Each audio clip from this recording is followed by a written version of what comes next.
Okay, good morning. Welcome to the Thurston County Board of County Commissioners Board Work Session. We are actually mid-agenda because the first piece of our agenda was not live streamed. It includes some interview processes with the Timberland Regional Library, but we are now up to item 2, Capital Improvement Program 2025 to 2030 Project Preview. This is item 2 on the morning's work session, which will last potentially till noon. We need that. For public virtual attendance, you may follow along on Thurston County YouTube channel. And we should have live stream going at this juncture. My name is Ty Menser, Chair of the Board. Vice Chair Commissioner Wayne Fournier, Commissioner Carolyn Mejia, and Commissioner Emily Klaus are present. Commissioner Edwards is excused this morning. And we have a whole bunch of staffers to kind of take us through the next item, so I'll let them introduce themselves. County Manager Leonard Hernandez and Assistant County Managers Robin Campbell and Rob Gelder from our side. So this topic is Capital Improvement Program. County Manager, am I turning this over to Jennifer Walker? You want to set this up?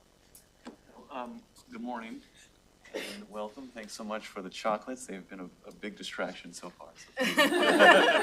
What I will say is that this is a new process for me as well. I thank the team for giving me some background and updating me on this. So we'll pass over to the team to kind of walk through it, and I'm interested to learn and walk through it as much as the commissioners are today. Well, I'll start with, it's a coordinated effort. Jennifer Walker, Public Works Director, CPED staff, Public Works staff, Central Services. So it's a really good example of the coordination that happens amongst the 3 different departments. And so kicking it off in our leader, shall I say, is Andrew. Well, we can just dive right in. Good morning, Commissioners. Andrew Bond with Community Planning. Today's presentation is going to be on the 2025 to 2030 Capital Improvement Program. I'm joined by Anna Rodriguez, an Associate Planner in Community Planning. We'll kind of tag team the beginning part of this presentation and then transfer off to Public Works and Central Services. CIP, also known as Appendix G, is the part of the Thurston County Comprehensive Plan and is a planning document for the next 6 years of capital projects needed to maintain services within Thurston County.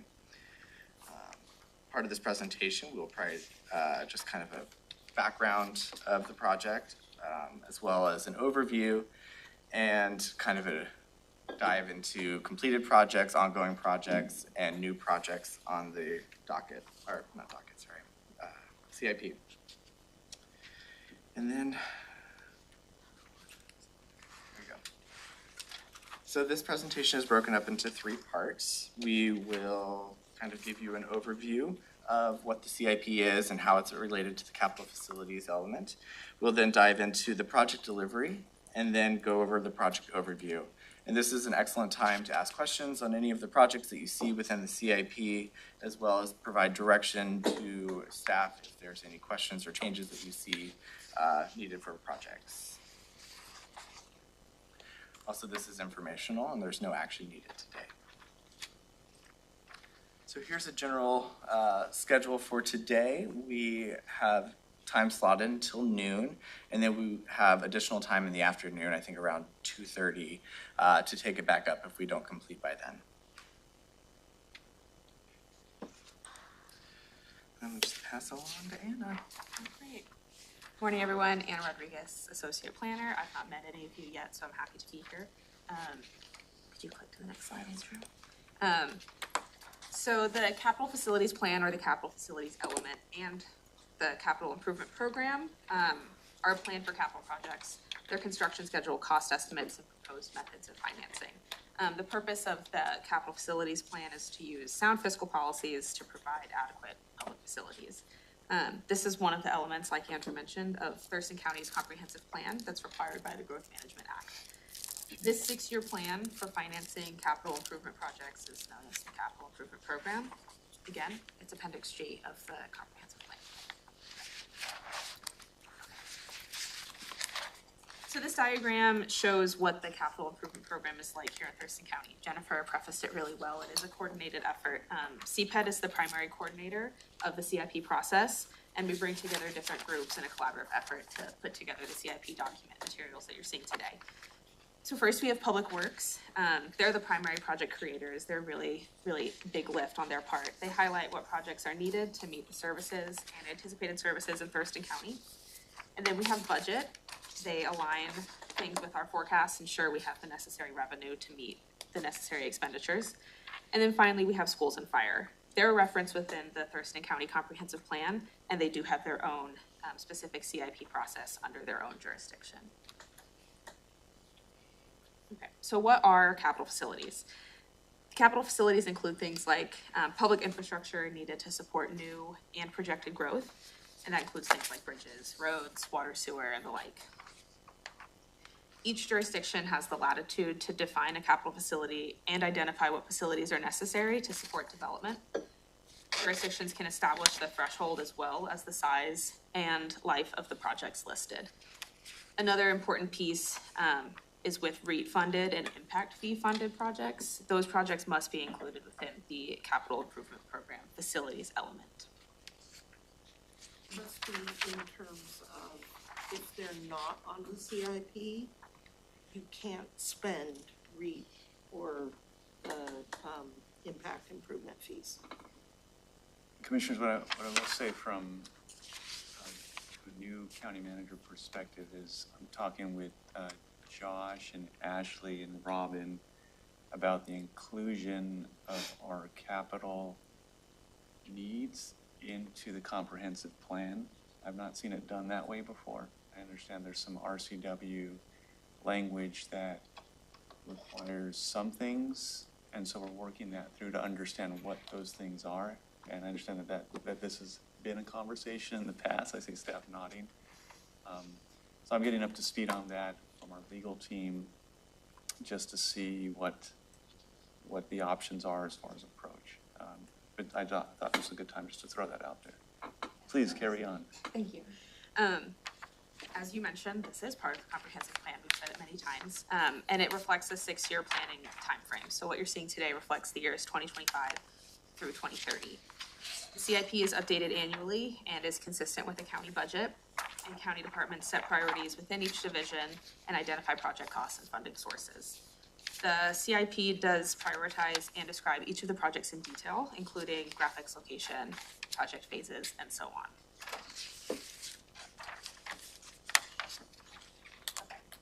Do you want to chime in? Okay, just want to make sure.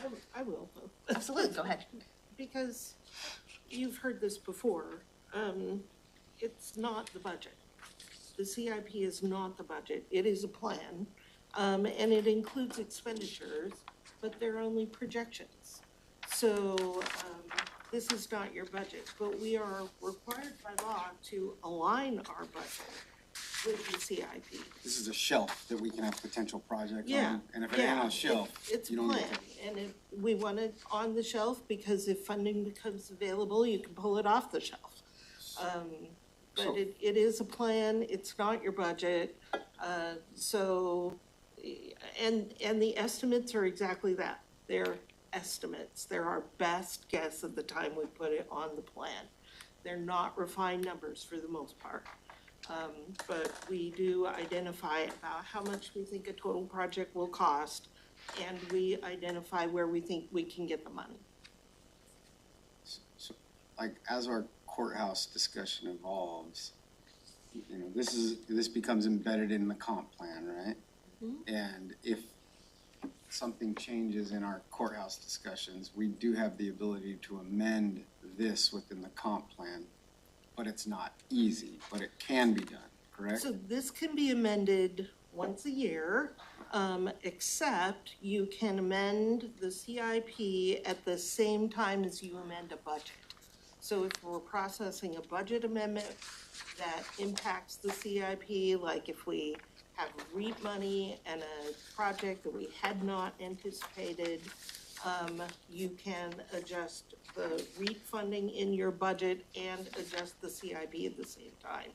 And we just passed can you talk about that? So last year, right around this time, we actually adopted an ordinance that created a fast track process for minor amendments to the CIP. And so that significantly reduces the time, and we can turn around an amendment to the CIP in about 60 days to align closely when the budget process is going through. Right, but you can't just amend the CIP. My question, commissioners, is just working with the team, not to provide any confusion, is to understand those boundaries and how firm they are. To me, a CIP is an organizational document, but by the interpretation of how this organization is processed in the past, it's been built into the comprehensive plan, which then you have to follow the comprehensive plan framework, and changes are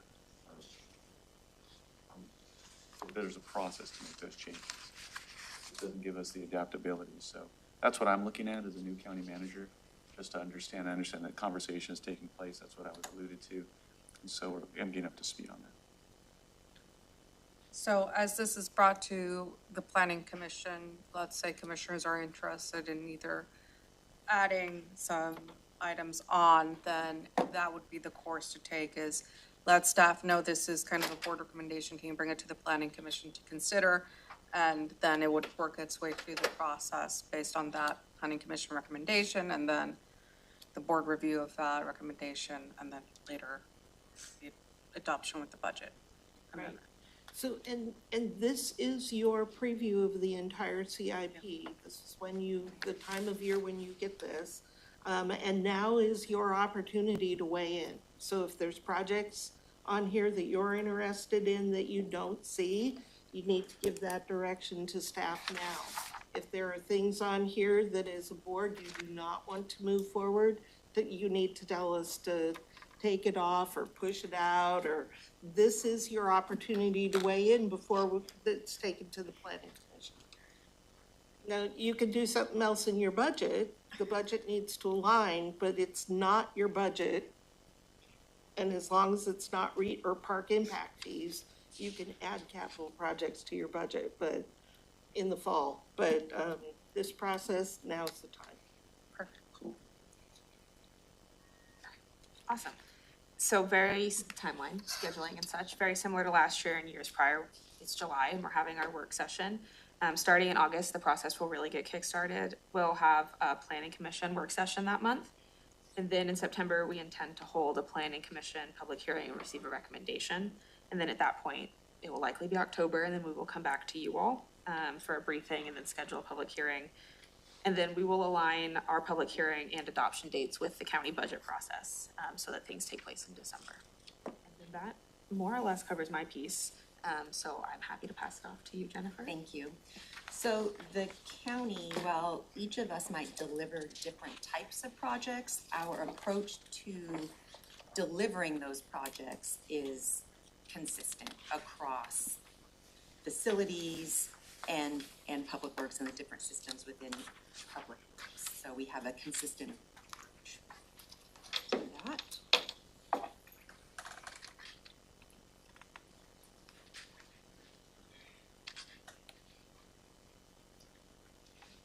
Back in 2019, 2020, Central Services and Public Works worked with the Center for Government Innovation at the State Auditor's Office to do a lean process improvement for our capital projects. And it was part of that effort was to make sure that when we were managing our delivery of those projects, there was consistency across the different systems, and it allowed for consistency for the board. It also allowed streamlining of the process. So when staff worked on that for a few months and made things that were visible by mapping the process, that then in turn allowed us to streamline the process. And so these are the high level milestones and steps of how we deliver on a project. So generally, there is a business case. In order to have a project, it's what problem are we trying to solve, what issue is out there, what benefit are we trying to provide. And so there is a business case. It's kind of this go, no go. This is internal at first before it even comes to the board. We have at the beginning, let's say it's a safety project. We're going to then look at, well, what are the different options to address that safety issue. And there's an alternative analysis that's done. And there's different things that are assessed, different scopes of the project that could be identified and cost associated with those. And then there's a selection process that exists there that then moves into now a project initiation. So it's the approval either by myself or Robin or Rick now that then takes a look at that and then gives it the go, no-go. And that's just to get in front of the board to get it moving forward. So we then go through a very detailed prioritization, not only within each of the individual systems, but within the department, because we do have a finite amount of resources. So the point being, there's a lot of effort that goes into where we are today and the projects that you're gonna hear about in terms of the projects that we're proposing to get added, projects that we've completed construction on, and projects that you're going to potentially see in the future.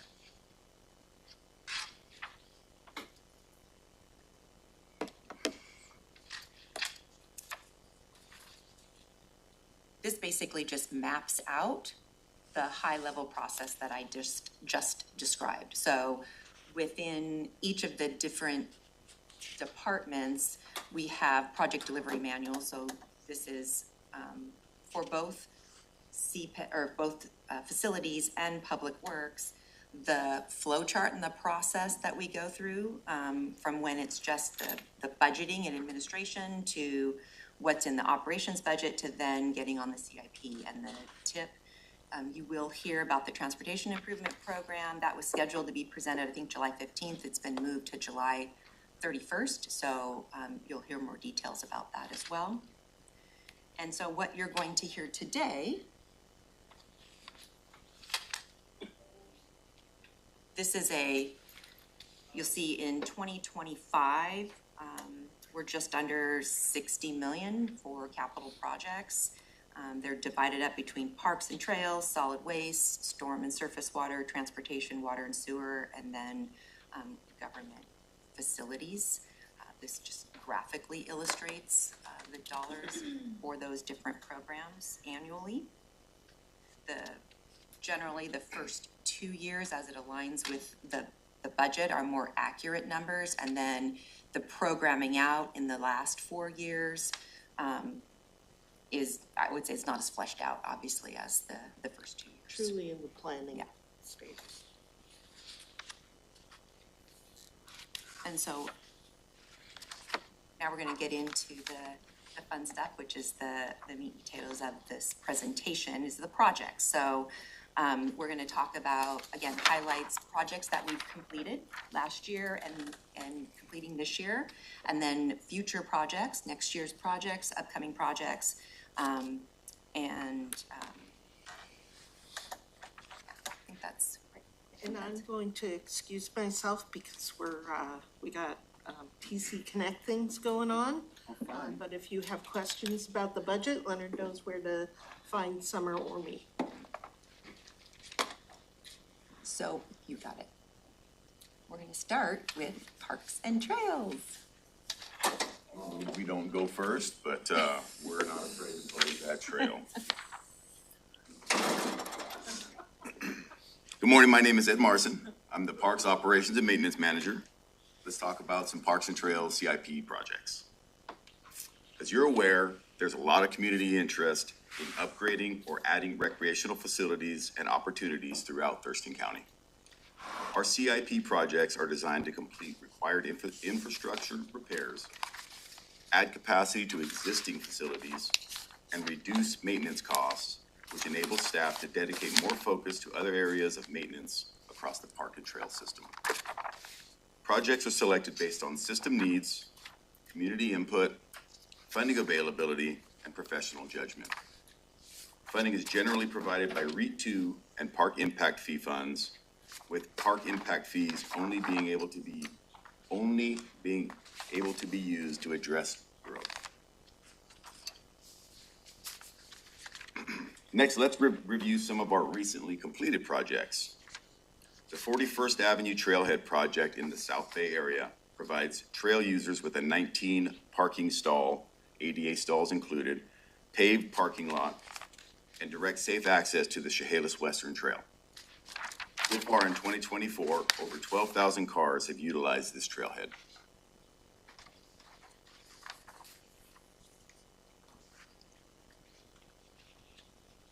Next, we have the Kennydale Park Restroom Replacement Project. The aging restroom near the Kennydale Park Lodge was replaced by a modern, prefabricated facility featuring high-efficiency fixtures and LED lighting.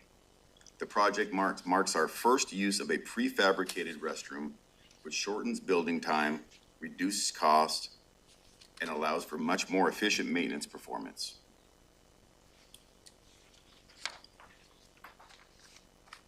The Burfoot Restroom Replacement Project replaced the deteriorating single restroom building with two modern site-built facilities, also featuring high-efficiency fixtures and LED lighting. These restrooms offer increased convenience and capacity to park users, as well as an increase in maintenance efficiency for Parks and Trail staff.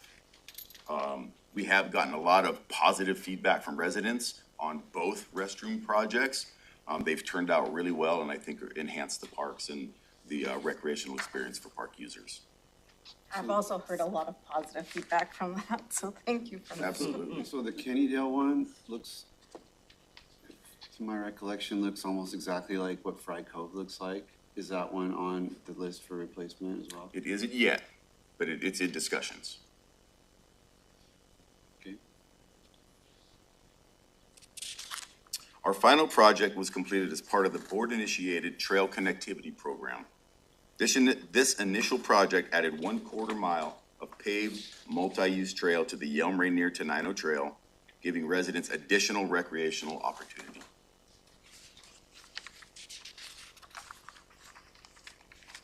Now let's look at a couple upcoming projects.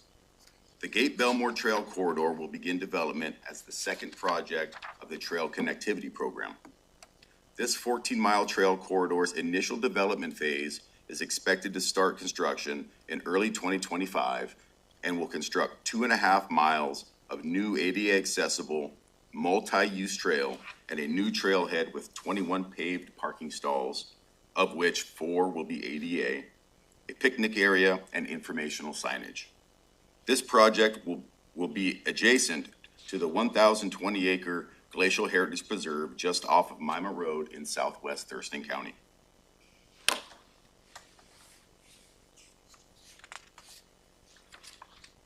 Also upcoming is the Burfoot Park Trail System Improvement Project.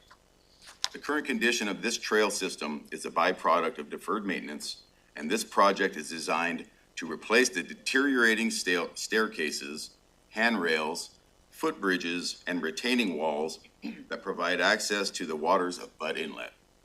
I'm very excited about this one. Repairing the deteriorating trail infrastructure will help provide a safer trail system and enhance park users' recreational experience. And although we don't have a dedicated slide, I'd like to mention the Trail Preservation and Rehabilitation Program as another important component of the Parks and Trails CIP program. This program developed criteria to proactively and efficiently rate pavement conditions, allowing us to allocate resources to preserve and maintain county-owned paved asphalt multi-use trails. We recently completed our first trail assessment using this criteria and are currently prioritizing future projects. The board should expect a briefing of this program and potential upcoming federal funding in the near future. There you have an overview of the Parks and Trails recently completed and upcoming CIP projects. Again, these projects are all designed to add capacity to the park and trail system, as well as help mitigate current staffing level challenges and maintenance needs. Questions? So before we get into solid waste, if you have questions.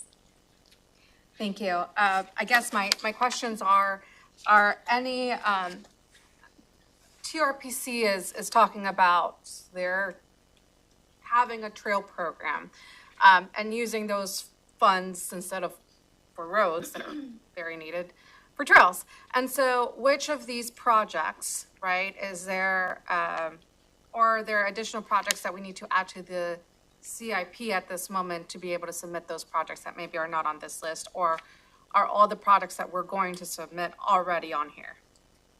Yes. Correct, yes. These are already submitted on there. Okay. And we will be taking advantage of the opportunities for the additional funding. So other trail extensions and things like that, even if they're not included on here, that doesn't exclude them from if TRPC finds money to build trails to Bucota. Like excluding that potential from here doesn't exclude them from seeking funding for something like that. No, it needs to be on, if they're following, there's the regional trail plan, but it would need to be on the CIP for that. And so I think in terms of prioritizing,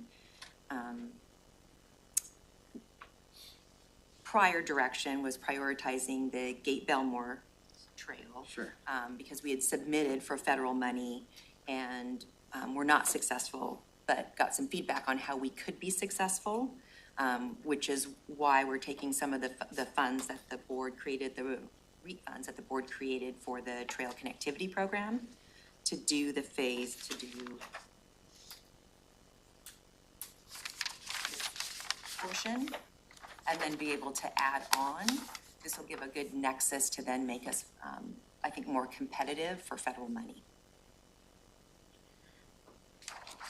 But are there, what I'm at, I guess, are there additional, in the regional trail plan, are there additional trails that, could be built out that we're not including in our CIP? Yes. In the regional trails plan, they outline all future potential trails. They are not all identified in our current CIP. So, But we have, so we have the connectivity program, just as we have our fish passage program. So through that, the way that we're managing that in the connectivity program will give us the opportunity to create projects out of that connectivity program. So it doesn't have to specifically say the Bucota Trail extension. We can create that out of the connectivity program that the board funded with REAP $2, if that helps. That's specific enough to meet? Yes, it's the same, it's how we work on our fish passage program. So we have a program that funds the alternative analysis to then determine what is the actual project, and then a project gets created out of that. But yes, that's how we're able to do that. It's all about the pipeline. Pipeline. I want to go to kind of those larger items, the open space parks, trails and open space acquisition, the improvement, the parks and trails improvement and development. And I know last year Public Works requested kind of a study to kind of look at the state of our parks. And so I'm wondering how something like that plays in with the acquisition. Is it based on like commissioner priorities? Is it based on, or is it something where we need to do like a study and really have more of a strategy to kind of approach those open spaces and development programs? Right, so the line item that's in there gives us the flexibility and the opportunity to take advantage of acquisitions or expansions if we so choose, if the board so chooses. The post plan, the park open space trails, that's the higher level overarching, like big picture of where the county is wanting to go. That then would help, it helps frame how we make decisions and how we make selections to move forward on the capital program. also parks and kind of trails. grounds it in community priorities as well, so you're soliciting through that process from the community to help refine. I think, Commissioners, an opportunity is also to look at some of the conversations we've been having about what are recreational opportunities that may exist. That would require a type of conversation about what type of funding is needed to get those opportunities up and going, what type of economic value does that create? And we've just started to scratch the surface on those conversations, very, very preliminary. Something that we could also advance from a conversation standpoint to figure out where does the commission want to go and what are the resources required to get there. Park impact fees, it says they can only be used to address growth.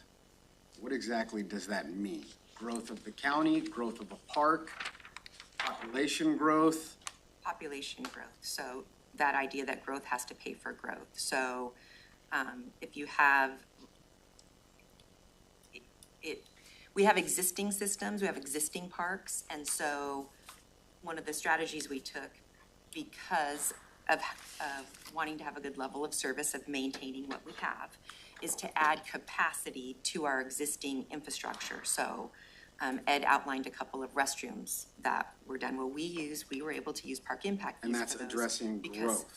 Yes, because we added capacity Within the to existing those. park, Yes, so- yes, because if a new development comes in, Yeah, they're gonna use the same park that's there. And so how do we take that facility and add capacity?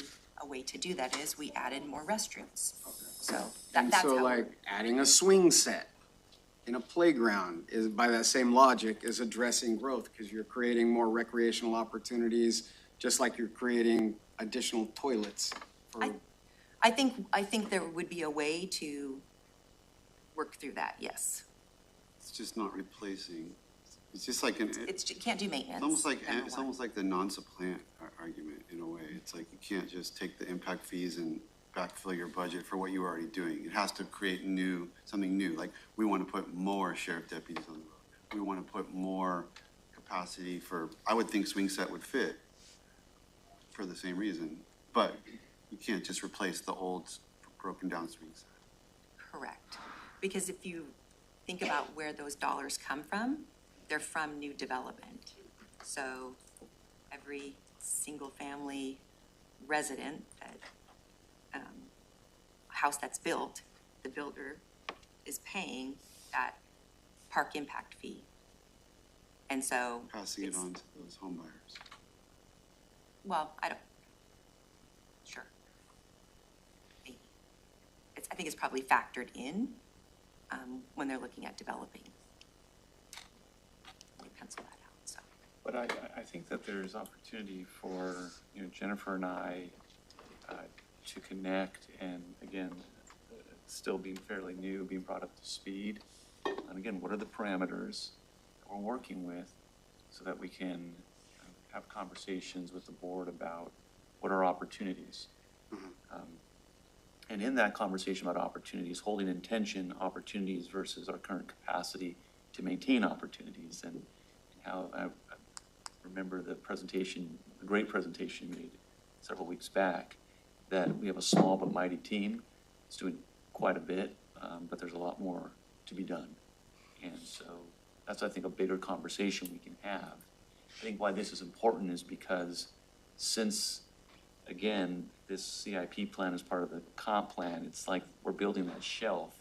Yeah. And if I put my librarian glasses on, we can only grab from the shelf the books that we put there. So I understand what you're thinking through is, what do we need to get on the shelf, because we don't want to hamstring ourselves for another year, not being able to do things. And what I would say is that through the programs, they're on the shelf. Now it's just identifying what they are if we're wanting to do more. But through the trail connectivity program, through the acquisition program, through the trail preservation program in the CIP, that then allows us to identify what projects we want to have. So. That's good to know. I'm just responding more to Robin's comments before she left, that if it's not in the CIP, we can't do it. Yep. That seemed pretty definitive from a project standpoint. Yes, but the program's on there, absolutely, but the program's on there, which means we can generate projects out of that. So like the additional bathrooms, which with those prefab buildings, I think it's great. It's a great project, but for it to go to Fry Cove or for one to be built off the trail into Tenino, if it's not called out in here, that's okay. We can, We'll develop it out of there, so we would start with that business case, scope out what that project would be, and then it becomes a project out of that, if that makes sense. So your bookshelf has an e-book reader, and you have the opportunity to download a specific or a new book that you then craft and really customize so that it becomes a project for next year. As long as the library doesn't take them when they're overdue. That's right. As long as it doesn't just automatically delete them.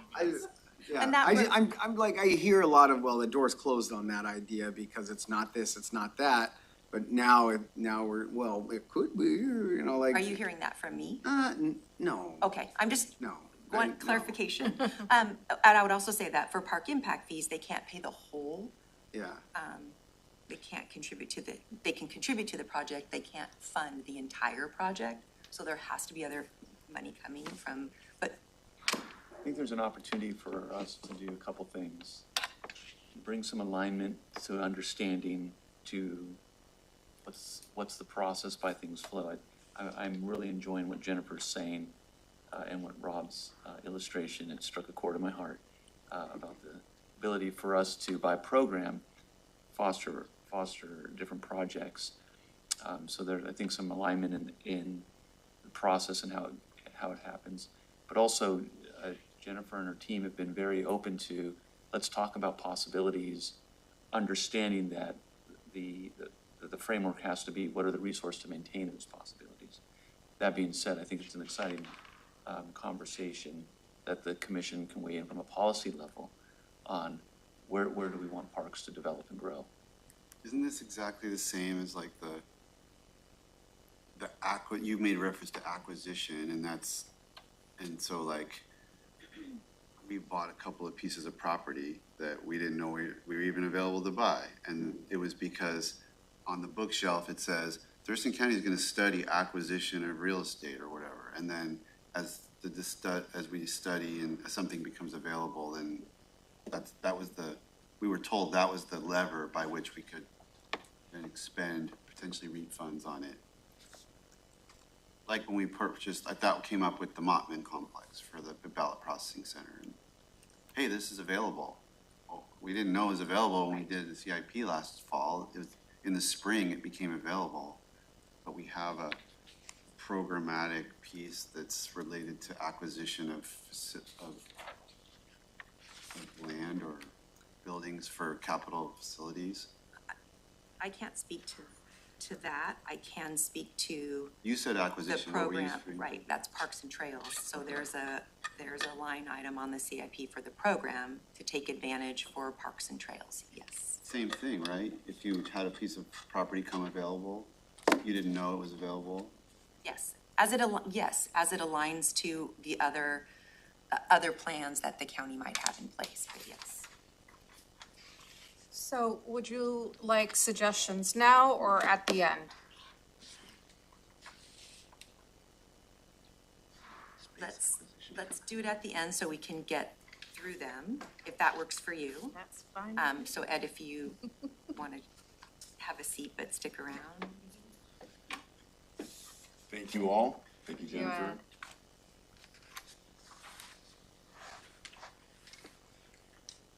Ed, how many of your team members are here with you today? My team members for Parks and Trails, Yes. just me. Just you? Shannon is our strategic planner. Mike is the road operations manager, but Parks and Trails, just me. So I do want to give, even though your team's not here today, gonna give your team a shout out. I know, specifically as my district has shrunk, you've been quite a little bit up with me at Burfoot Park area, and I know my constituents are very passionate about that area. And I think every time I've been there, they've always appreciated the collaboration spirit that's come from Public Works and from you and from your team. And whether we don't see eye to eye with what, sometimes what they're requesting and kind of, where we're heading, the fact that staff take the time and talk with them and walk with them throughout, and then also show them the improvements, I really appreciate kind of all of that effort that goes into it. And I'm very excited about these upcoming projects too, because I know I've heard from a lot of them as we've done walkthroughs about kind of the need to upgrade those. So just thank you. I appreciate that. I'd like to follow up on your shout out with my own shout out to my team. They work really hard. They're the boots on the ground. They are just as excited as the residents of Thurston County in these projects, because that's helping our system out. It's enhancing them. They're invested in our system. They come to work every day with a smile on. They go out there and they represent Thurston County and Public Works as best they can. I love them to death, so I want to make sure I give them a shout out as well. Thank you.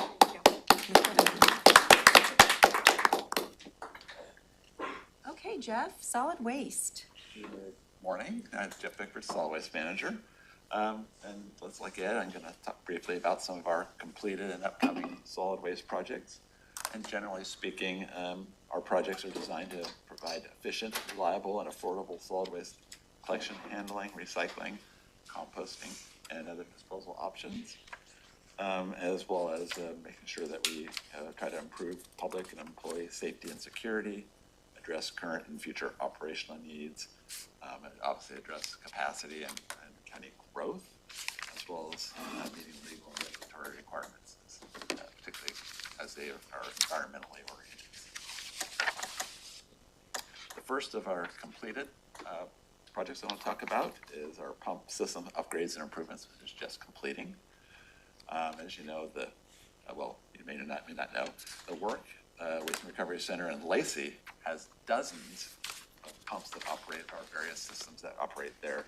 We have a leachate collection systems, our stormwater system, and our landfill gas condensate system. So the facility itself closed 24 years ago as far as being a landfill. So the Waste and Recovery Center is, as it was built, it's about 24 years old. So a lot of our systems are at the point of failure. So this project was going in and not only replacing a lot of the pumps just to, again, get it up and functional, but also to help increase some of our safety related to the maintenance of those. As you'll see in the one picture, we had a lot of facilities that had deep manholes that required confined space entry.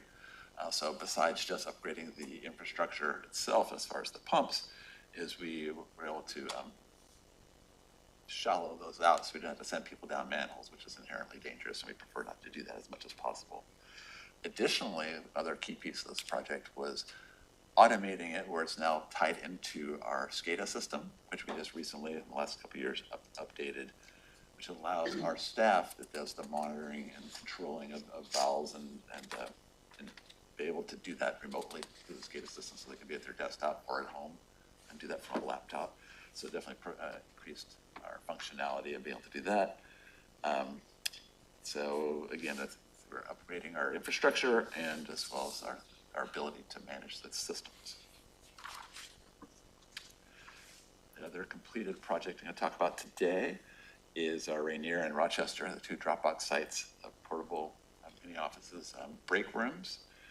Prior to the installation of these, employees had no place to take a break, eat lunch, or get out of inclement weather due to the small size of the existing toll houses, which essentially the microwave and the refrigerator were in the restroom facility, and there was no place to actually eat in there. So we now have a climate-controlled break room, so they can actually have a place that they can actually sit down, cool off in hot weather, warm up in cold weather, and eat their lunch or take a break. So again, it's definitely improved facilities for our employee experience. And as far as upcoming projects, I know we just talked about the compactor replacement overhaul just yesterday, I believe. So This will be taking out the existing compactor, we're putting it to the back, storing it in the back of the work property for upcoming potential use in the revised transfer station, and providing and installing a new compactor, increase our functionality as we have had some downtime with the existing one. When the compactor's down, waste backs up and it creates health and safety issues as well as potential compliance issues. The goal will be, of course, to improve the reliability of our system and our operations, and again, keep us in compliance with all of our permits.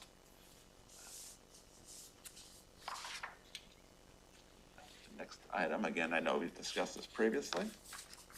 As you know, that, again, the Waste and Recovery Center being built 24 years ago, much of the infrastructure there is beginning to show wear and tear and fail. Additionally, the facility now is often operates at capacity, particularly on summer weekends where we really get we run out of space as far as queuing becomes an issue.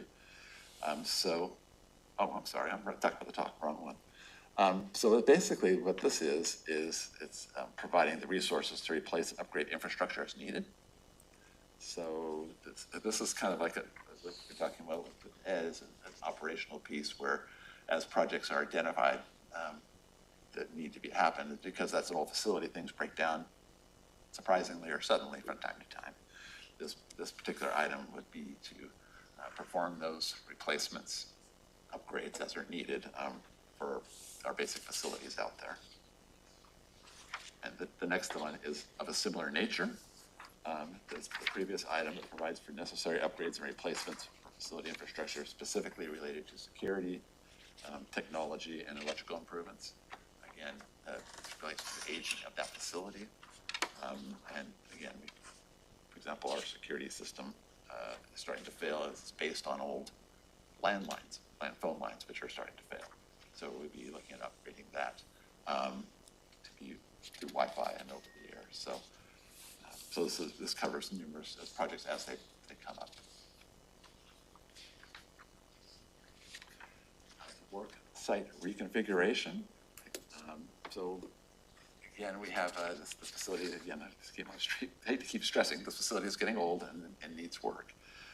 So I know we've talked to the board about this previously, but really the key goals here for what we're looking to accomplish by performing a reconfiguration of how we operate out there is we're hoping to and looking to upgrade traffic flow to reduce customer queuing and conflicts. Currently, self-haul customers and the commercial haulers, basically, they both operate within the same area. We'd like to get some separation between those two customers to improve customer safety, as well as reduce our queuing on their lines at our toll houses. One of the next primary goals is to relocate the infrastructure from over the old closed landfill to reduce maintenance, because as the landfill subsides, it creates issues with our roads, to engage with our buildings. So to get as much of that infrastructure off of the old landfill. Next key is increasing safety, functionality, and capacity. Again, as I mentioned, we are at capacity often, particularly during the summer. I'm looking to, as the course this county continues to grow, and it needs more waste. We have reached right now where this one little transfer station building that we do have can max out at certain times a year. So again, increasing capacity for the future so that we're able to manage that amount of waste effectively and within which goes to the last goal is meeting current and future regulatory requirements so that we can manage the quantity of waste that's coming in and again, stay in compliance with our permits and through the health department with ecology. Jeff, if I may step Certainly. in for just a moment. So back in 2018 or 2019, we had an assessment of the solid waste system, so our facilities. The projects that you see here are the result. They came out of that assessment. What is the condition? What are some of the improvements that need to be done? And so we use that. So when Jeff said it's an aging facility, we do have some deferred maintenance, some improvements that need to happen. We also have a balance in tipping fees to help pay for those. Now, some of the costs are increasing, but just the process, the structure, the approach that we took was facilities assessment. That assessment then resulted in the identification of work that needs to be done, work that needs to be done that we've turned in to projects. And so as Jeff's going through these individual projects,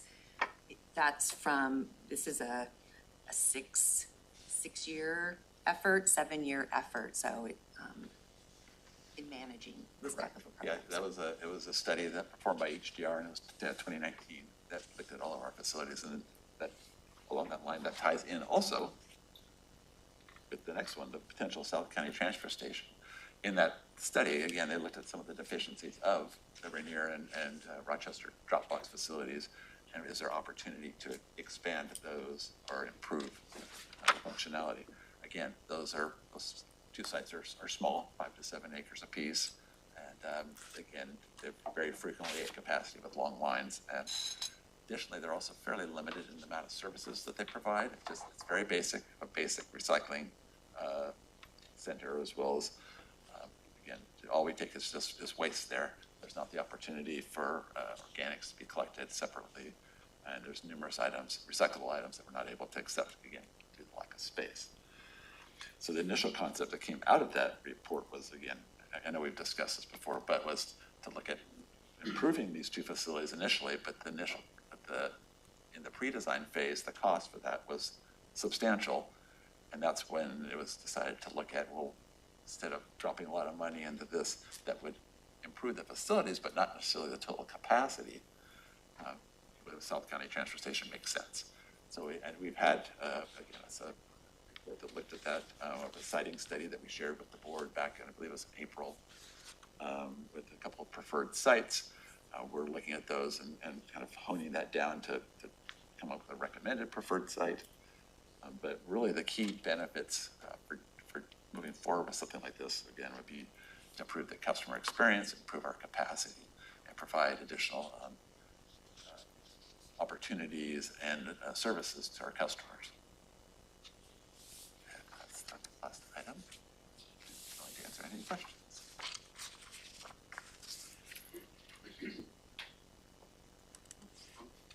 Thank you, Jeff. Thank you. Thank you, Jeff. Thank you. Joe Lahuda, our senior civil engineer. Good morning, Commissioners. Here to talk about our water and sewer utility CIP project. Before I get into the specific projects, I want to talk just a little bit about overall mission of our water and sewer utilities. Our utilities have a commission to provide safe and reliable drinking water and to preserve environmental health. And then our projects and our CIP are, as a condition of being on the CIP and in a condition of going and completing design, are necessarily in compliance with all state and federal regulatory standards. So more specifically, wanted to talk about our CIP and then what gets a project on our CIP. So we kind of have 3 buckets of projects. We have our rehab and replacement projects, which are, you think about them as proactive projects. We have aging infrastructure. We want to replace that infrastructure to increase service life and level of service. Secondly, we have capital repairs. So this would be a pump goes out at one of our facilities and we have to replace that project or that pump. That's a capital expenditure, so it needs to be on the CIP. And so we actually have a project, a standing project on the CIP, our Water and Sewer Infrastructure Improvement Program, similar to solid waste, where we can cover those expenses and have that project, that CIP project there to kind of, as an umbrella, to cover that expenditure. And then thirdly, to service growth, and we think about our largest utility service area, Grand Mound. It's growing rapidly, and our CIP is aimed to provide water and sewer service for that growing community. All right, now to talk about a few of our specific projects. First project I'd like to talk about, countywide SCADA system upgrade. So this has been ongoing for a couple of years now. And this project upgrades our supervisory control and data acquisition system. So think about it as a computer system we have at each of our water and sewer facilities that autonomously run the facility, and then more importantly, report out to our operations team if there are any problems with that facility. So most of these systems are over 20 years old at this point, some approaching 25 years, the exception being Boston Harbor, which we recently replaced. So we're in the process of upgrading those, not only to get new hardware and software, to maintain serviceability, but also to improve functionality. So instead of our operators getting a non-specific alarm for the utility, they can actually see, okay, this alarm is for a pump failure at this facility. Okay, I can go in remotely, shut that pump off, and then save myself a call out. So the benefit to our utility is reduced overtime expenditures because we're not having operators respond to every single event. They can selectively respond based on that telemetry feedback they're receiving from the SCADA system. Can I ask about this? Yeah. I'm just seeing the estimated cost for 200,000. Maybe I'm just scarred from the ERP system upgrade and the cost of that, and just seeing so is this just one system, or is it one system for each of our utilities? This is the aggregate cost for all of the systems spanning each of the utility service areas. So it's a relative bargain. I think we did Boston Harbor recently for $45,000. We got a proposal for Tamashan, and it's $50,000 to $60,000, and then the balance of that would be for grant. So we have a great integrator and a good relationship with them, and yeah, we're able to get these projects completed relatively inexpensively. Thank you. And we have excellent staff managing that. Absolutely, absolutely. And the next project I'd like to talk about is our upcoming Tamashan, title of the project's Water Treatment Unit Process Assessment Upgrade. What it is a new well for the Tamashan water utility. The existing well is very deep. It's pulling water from an aquifer that has lots of tannins. And as a result of that, when we disinfect with chlorine, we've had high disinfection byproducts. Since we've changed our chlorine dose a little bit and got those back down below the DOH mandated maximum contaminant level. However, moving forward, we want a redundant source of supply so that we can provide reliable drinking water that is below that maximum contaminant level. So this project drills a new well. That well has currently been drilled. We're currently in the equipping phase. And we're working with the Department of Ecology to work out final details of the water right permit, which will require groundwater monitoring between that new well location and Butt Inlet to look at saline intrusion. But this project has the benefit of improved water quality to our customers, and then kind of a corollary benefit of an increased reliability in our system because we now have two sources of supply instead of one, which is our current condition. Estimated project cost is about $225,000, and that's pre-design, design, and construction cost. So this is another example of a project we've been able to complete with design in-house to save some money. All right, next project I think the board here is probably familiar with is our American Rescue Plan Act funded improvements in the Tamashan neighborhood. So this would be an example of a project where we're replacing and rehabilitating existing infrastructure to improve level of service. So the Tamashan neighborhood, the majority of the infrastructure was put in 50 years ago. So it is nearing the end of its useful life. This project will make select repairs to this infrastructure to improve level of service, reduce incidents of failure. We think about like water service connection leaks, admitting stormwater into our sewer system. Those will all be benefits of the work as well. And the benefit to the community will be reduced utility operating costs through treating less wastewater and responding less to breaks and other service calls in the service area. So Another benefit is, each of our facilities has an operating permit. Our Tamashan wastewater plant being one of those. By dealing with the infiltration and inflow issue from stormwater, we're going to improve treatment performance at that plant and minimize violations of that operating permit moving forward. Question on that. When you're doing projects that impact like drinking water quality, is there ever like how does that impact drinking water during construction or like while the project is ongoing? Does it disrupt any of the service that the residents have? There are periodic disruptions in service, typically when service is transferred from the existing infrastructure to the new infrastructure. So we think of like a water line. Standard practice would be to construct the new water line parallel to the existing water line, and then pressure test, do your bacteriological tests, and then following satisfactory results from those, transfer services from the existing water line to the new water line. That typically occurs over the course of a day. Okay. And so the And outage there's period would be. Outreach to the community, so they're aware of it. Correct, yes. And we'll typically have the contractor coordinate that work well ahead of execution so that we can do our outreach to the community and make sure that all the property owners and utility customers are aware that work's happening and that there will be an outage for a set period of time. Awesome. Thank you. All right. Similar to Tamashan, Boston Harbor is another recipient of ARPA funding. And like Tamashan, we're looking at rehabilitating and replacing existing infrastructure in that community. So scope of work here looks a little bit different. We're replacing 6,000 feet of older water main.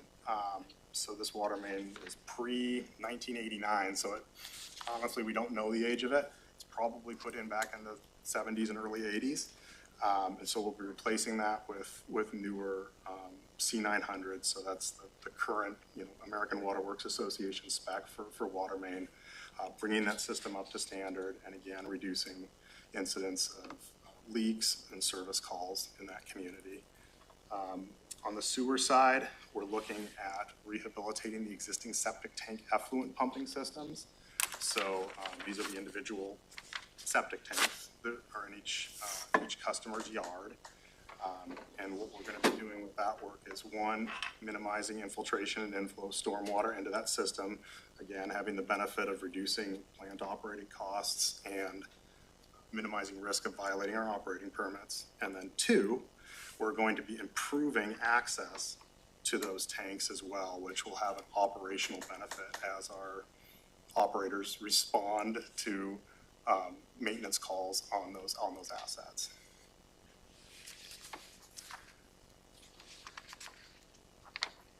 And then final project I'm going to talk about is a project in Grand Mound. It's another example of an infrastructure rehabilitation project.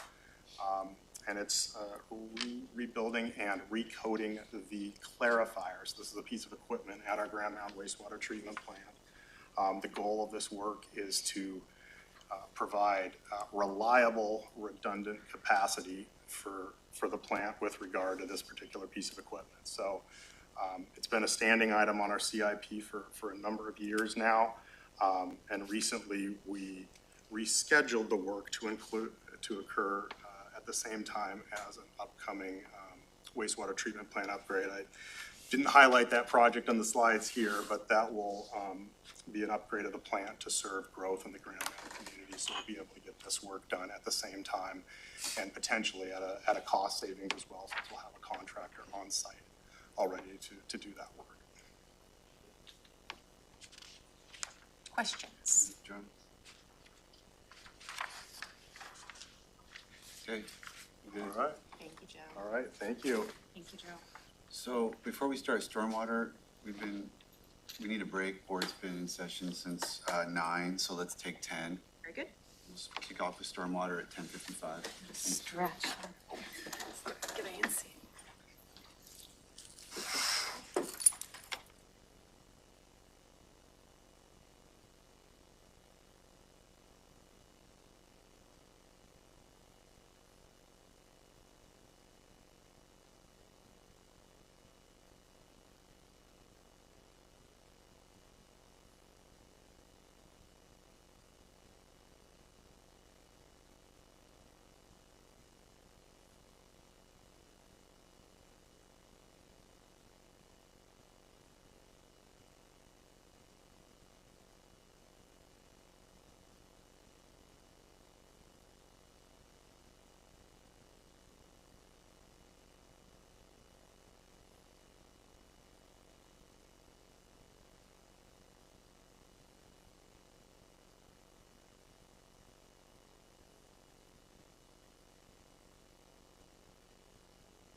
It's 10:56. We're back in session with Public Works to go over stormwater utility projects.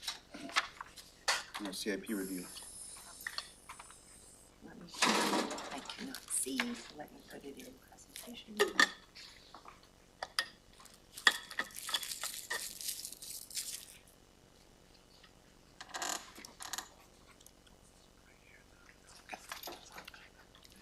Okay, so moving into stormwater, and Brian Meyer and Marcus Storvik from the county engineer's office are going to present on this, and then we'll roll right into transportation projects as well. Good morning, Commissioners, County Manager. Like Jennifer mentioned, I'm Brian Meyer. I'm the Engineering Projects Manager in Public Works, and with me is Marcus Storvik, the Senior Civil Engineer in Public Works.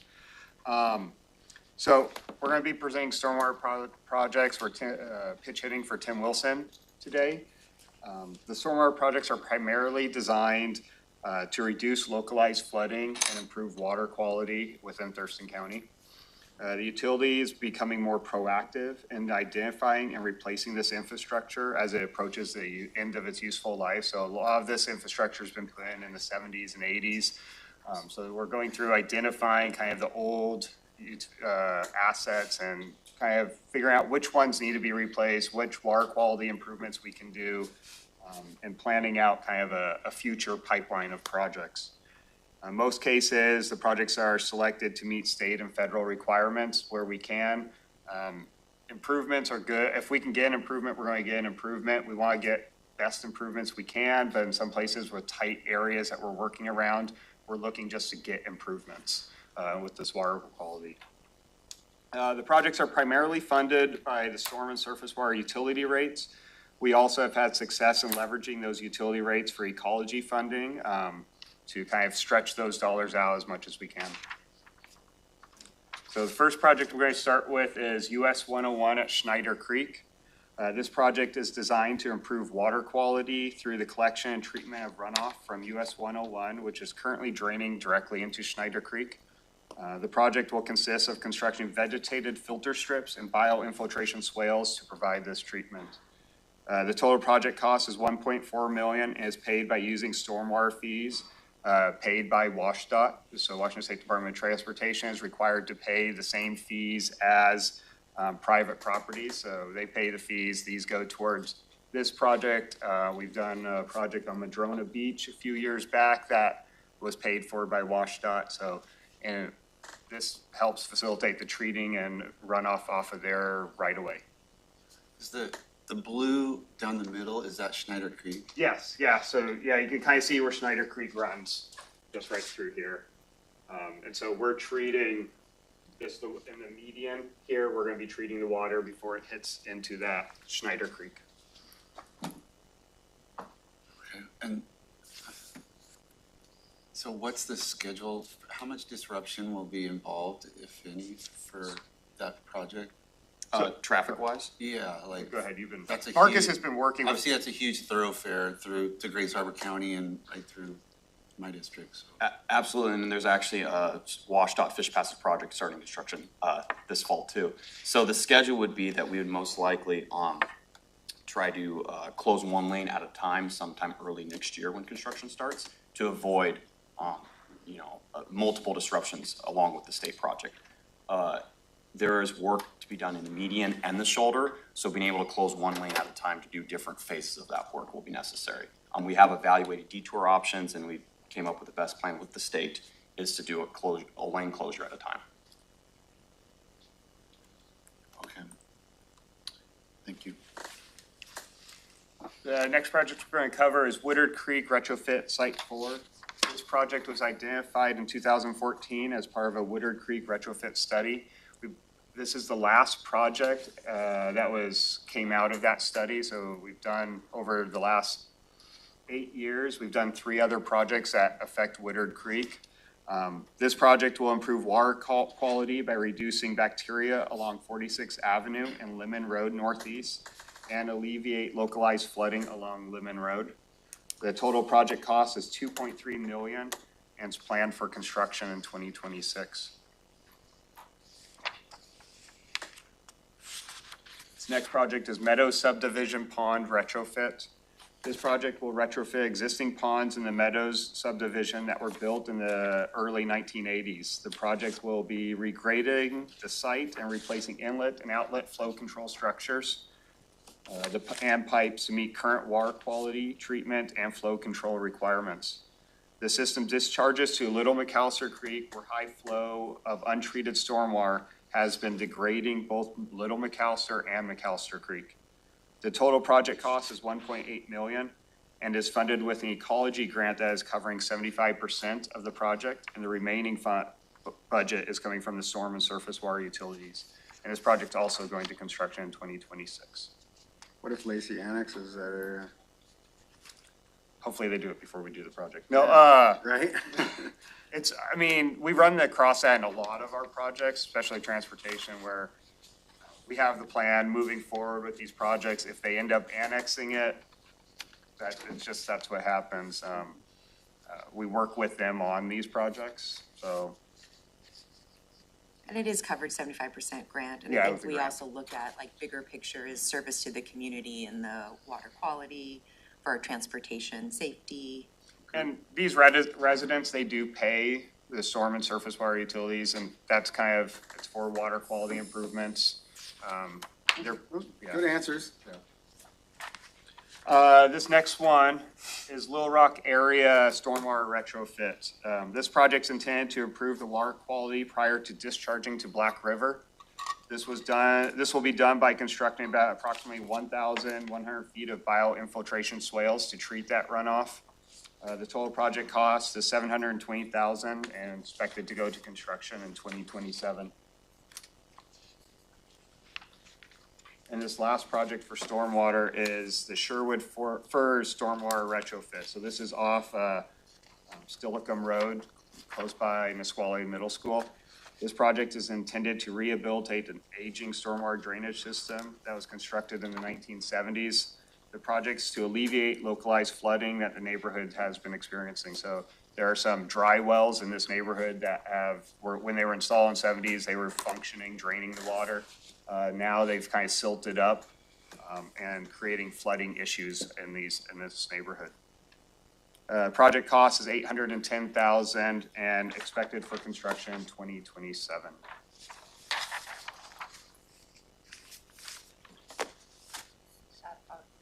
I think that's the last one, Stormwater projects we have highlighted. Any specific questions on those?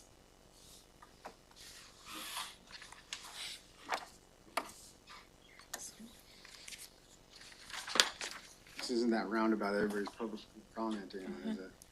No. This is the Yale Meridian roundabout picture that was constructed, 2022 it finished construction, I believe. So, works great. So, we're gonna roll right into transportation projects. I'm going to kind of go over how a transportation project gets into the CIP, kind of how it gets into our TIP and then the CIP. I know Matt Unzelman will be coming, and Becky, our transportation manager, will be coming and giving a presentation on the TIP here in a week and a half. And the tip is, Oh, Transportation Improvement Plan, program. So we'll start off, the projects that we're going over are ones that we'll be working on in the next couple years. So this isn't every project that's in the CIP for the transportation. But it's the ones that we will be touching in the next couple of years. There's some wish list projects that are in the CIP to help facilitate us looking for grants, kind of like what we were talking about earlier with the parks and stuff. We put some projects in there to help us go out and try to find money for them. The projects are selected through the 6-year Transportation Improvement Plan, or the TIP. The TIP projects are then brought into the CIP to facilitate board's review and approval. The county engineer and his staff look at a variety of factors to determine the projects that will be advanced. These include safety, mobility, ADA compliance, congestion, capacity improvements, environmental needs, infrastructure condition, maintenance needs, and to be aligned with federal, state, and local requirements. It is really a mix of projects that represent all these different groups that we touch, whether it's capacity, ADA, culvert, fish passage, and safety. And when we look at each of these different programs, there are different criteria that we use to help prioritize projects. So each of those programs has like its own priority array, and we program or prioritize them in those separate groups, and then we overall program prioritize all of the transportation projects. I'm not going to go into a whole lot of detail. Matt will cover a little bit more detail of that later. But you can rest assured that we do put a lot of effort into prioritizing these projects and to get the best projects moving forward that can go and get federal funds, get grant funds for, and do the bit most safety and capacity improvements in our infrastructure. I want to talk first about 3 projects that are completed or nearing completion. The first one is Pacific Avenue Pavement Preservation Project. So this is along Pacific Avenue between Carpenter Road and Union Mills Road. This project was to repave the roadway. So we ground out the top 3 inches, put new asphalt down, and along with that, we did ADA improvements at some crossings, street crossings. The project completed last month. The estimated cost was $3.6 million. It was funded by a National Highway Systems grant. That was a 100% grant to help fund that project. And this is one where City of Lacey ended up annexing, after we got the grant, City of Lacey ended up annexing a portion of the roadway. We continued doing it since it was 100% funded. They were thrilled. So We did the paving. we did the in paving. evening. Yeah, we did night paving on this one to Isn't limit it? the impact to the public. This next project's Yelm Highway Pavement Preservation. This is from Rich Road to Lacey City limits at the Chehalis Western Trail. Similar to Pacific Avenue, we removed the top couple inches of asphalt, repaved. We did ADA improvements at multiple crossings, driveway ramp improvements to make it more passable for the challenged individuals with sight and wheelchairs. So it was some of those were pretty old ramps that kind of put people into the road more. So we went and upgraded a lot of these. There also, as part of this, were 3 mid-block crossings to help facilitate crossing of Yelm Highway, since there aren't many safe crossings along that road section. This project also was paid by National Highway System and the Transportation Improvement Board. They provided $500,000 for this project.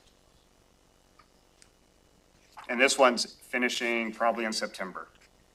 It is expected to be completed. We did this one night paving also, with these lane closures and shifting traffic. It would have been a big impact to the public during the daytime. There was a lot of traffic out there. A lot of you know about this project, Black Lake Belmore Bridge Approach Repair. This is the one where we're putting in about 540 timber piles to help stabilize the soil on the approaches to our bridge.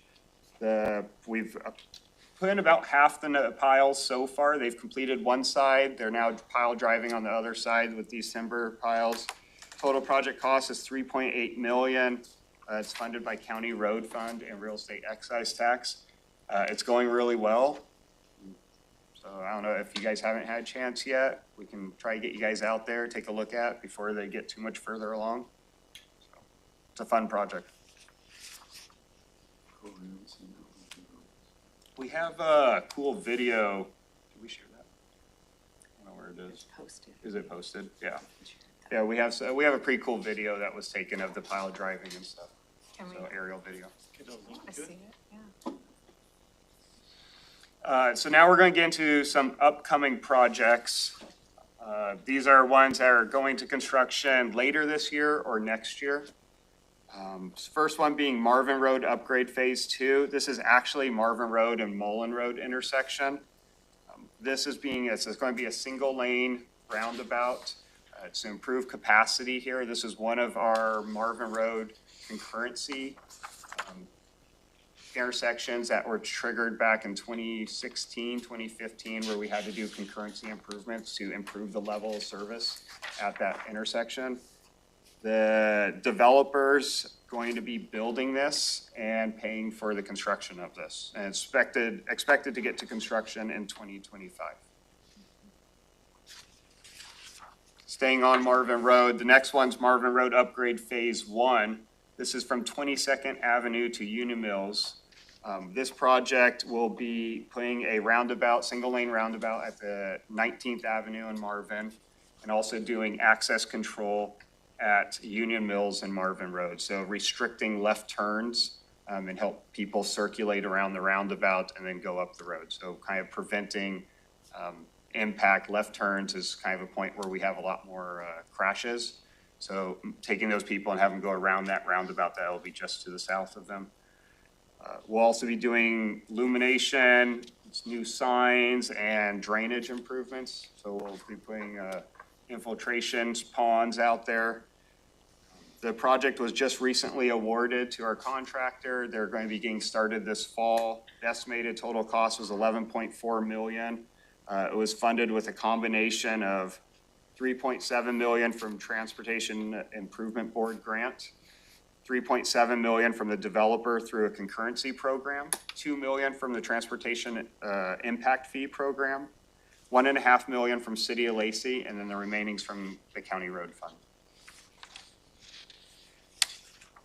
So, okay, so CRF, County Road Fund, TIF, Traffic Impact Fees, so TIB, Transportation Improvement Board grant, you said, how's that work? How do we get those? So that's we applied for the grant in 2022 for $3.7 million.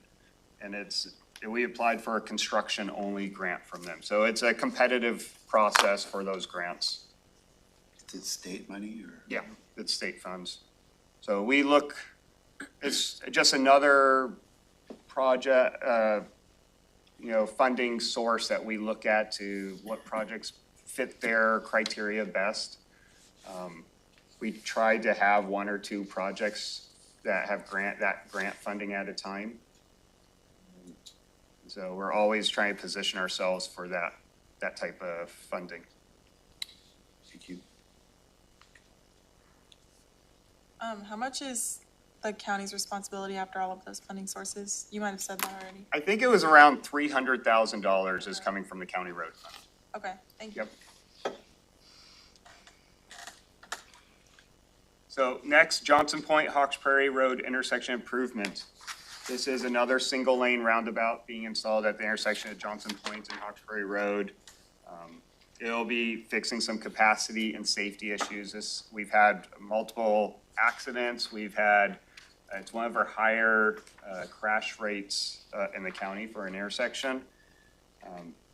We opened bids a couple weeks ago for this project, and we'll be coming to the board to award this project next month, with construction expected to start late September and October. Total estimated cost is $4.5 million, and this one's from $2.6 million from the Surface Transportation Improvement Board block grant, and $750,000 from the traffic impact fees, and the remaining coming from transportation impact fees, and the remaining coming from County Road Fund. Sorry, how much is from the county road fund? When you do it like that and I'm not doing fast math. Oh, no, you're fine. Doing it math in my head. I think it's around 1.2.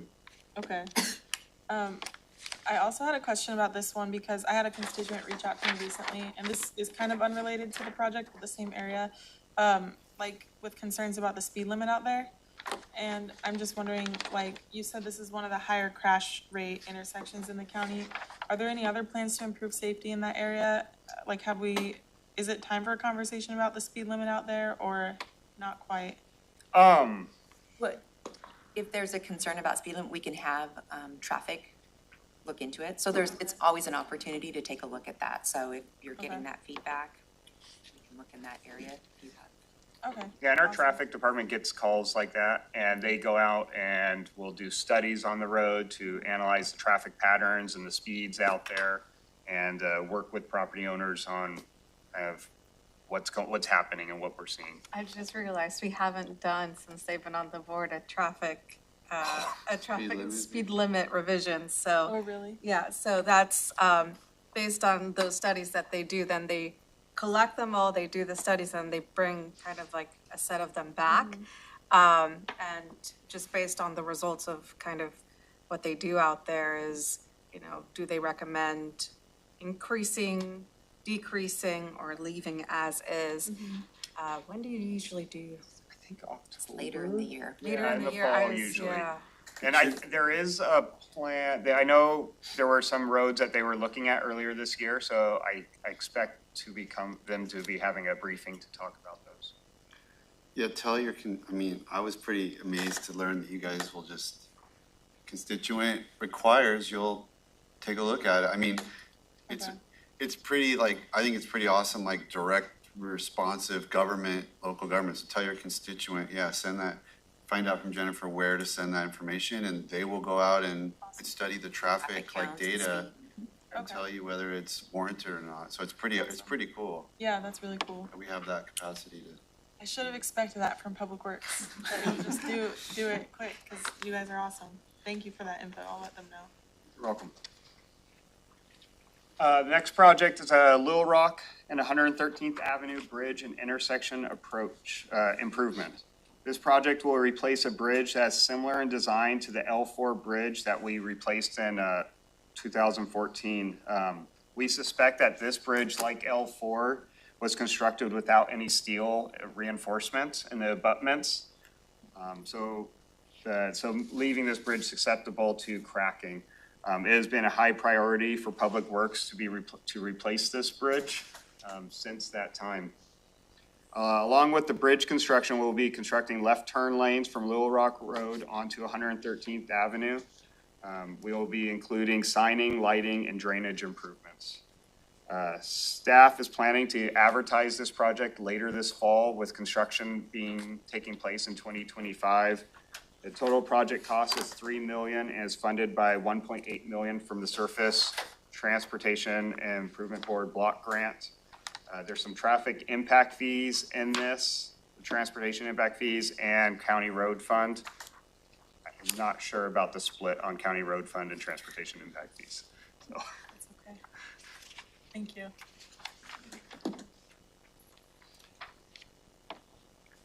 Our next one is Tilley Road, Old Highway 99 to Goddard Road. This project will be to improve the safety at the intersection of Tilley and Old Highway 99. We'll be adding a left turn lane onto Tilley Road from Old Highway 99 to help separate the traffic so that people try and remove those rear end collisions that we've seen out there. The project will include construction of lighting, some drainage improvements, bigger shoulders, new signs. Along with the intersection work, we will be widening approximately 1 mile of Tilley Road. So right now there's no shoulder on Tilley Road in this section. We will be putting 5-foot shoulders out there, and with that, clearing the clear zone. So removing obstructions if there's any trees within like the 10 feet of the road, or removing those trees, removing hazards that are run off the road accidents that people may potentially hit. The project total cost is $4.1 million. It's funded by $2.2 million from the Rural Arterial Program, $1 million from the Surface Transportation Block Grant, $300,000 from the Transportation Impact Fee Program, and the rest coming from the County Road Fund.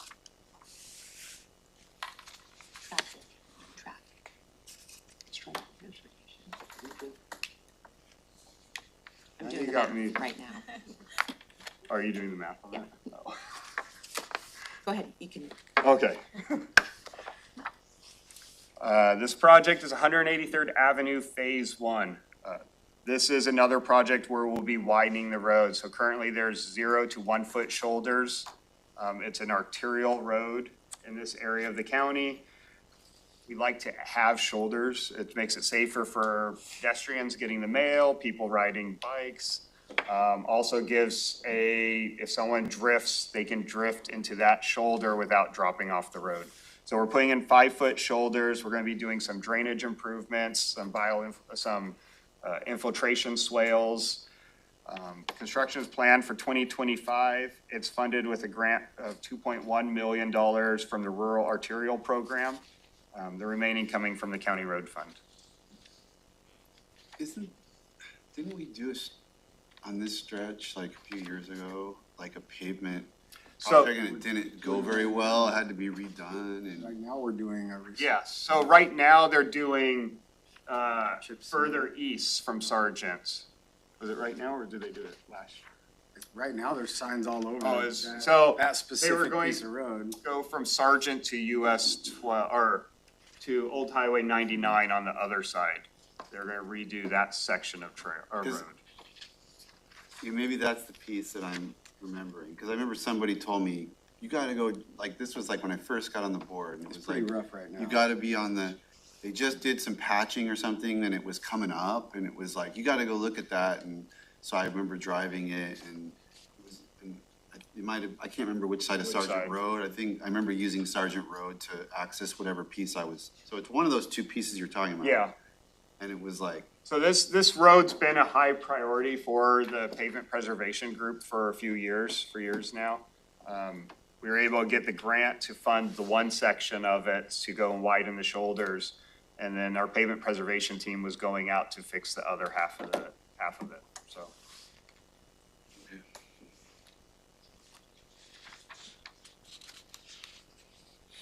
So this next project is Pleasant Glade Elementary School pedestrian improvements. So we're gonna be adding sidewalks.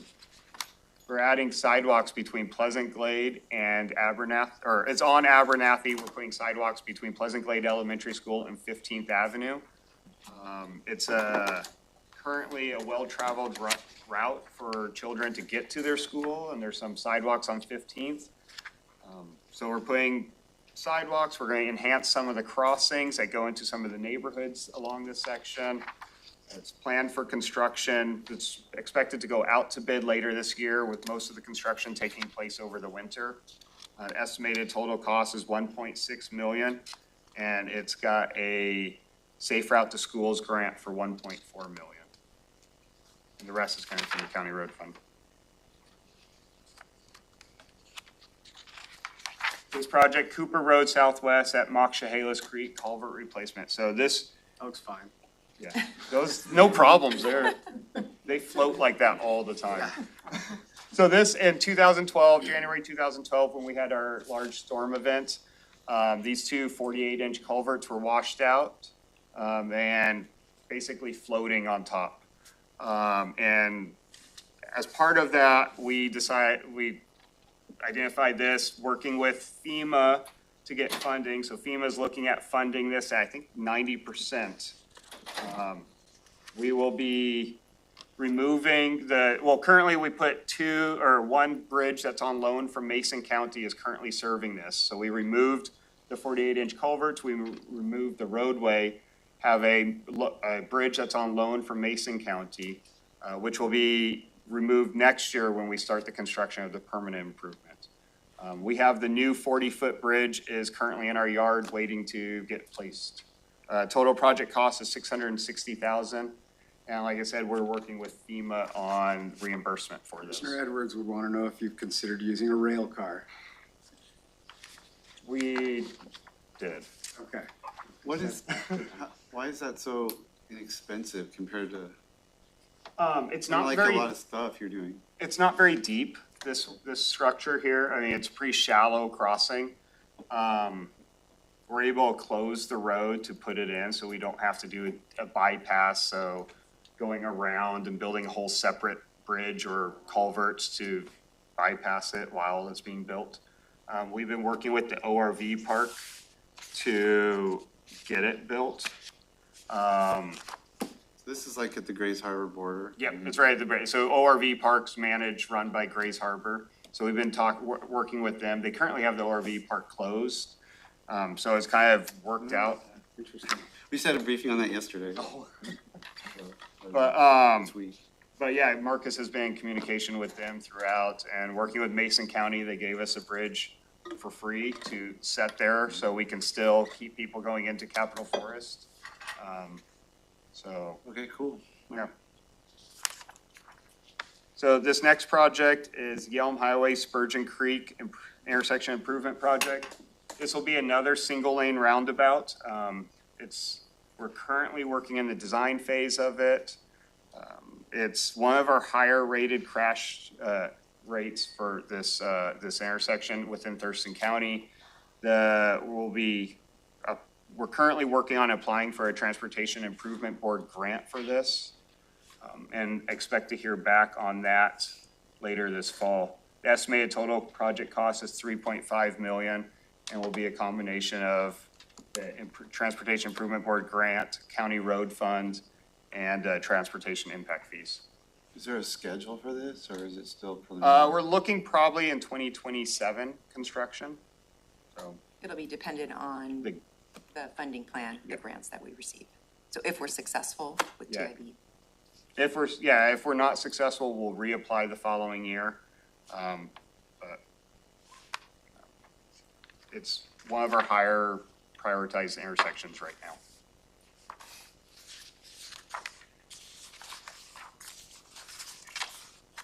Go, So- Brian, go. Okay. Wow, I've lost all my notes on all this. Old Highway 99 intersection at Sargent and 201st.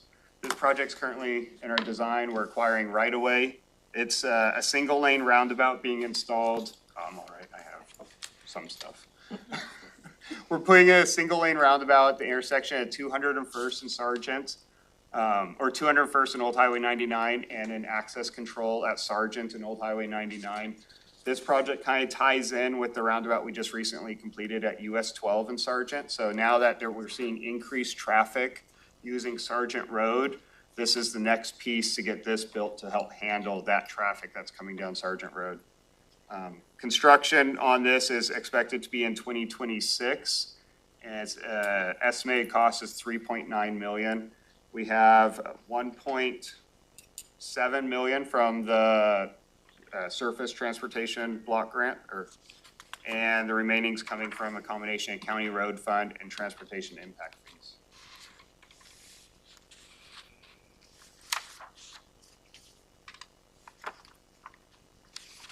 So this next is Complete Streets ADA Program Pedestrian Crossing Improvements.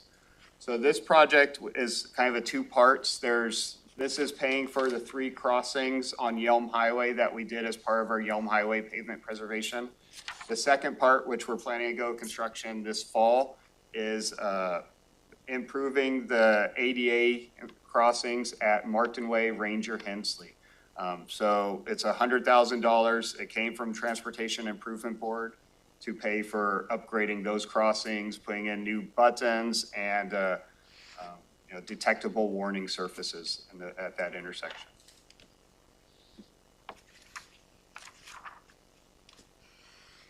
This project is SR 507 Vale Road Roundabout.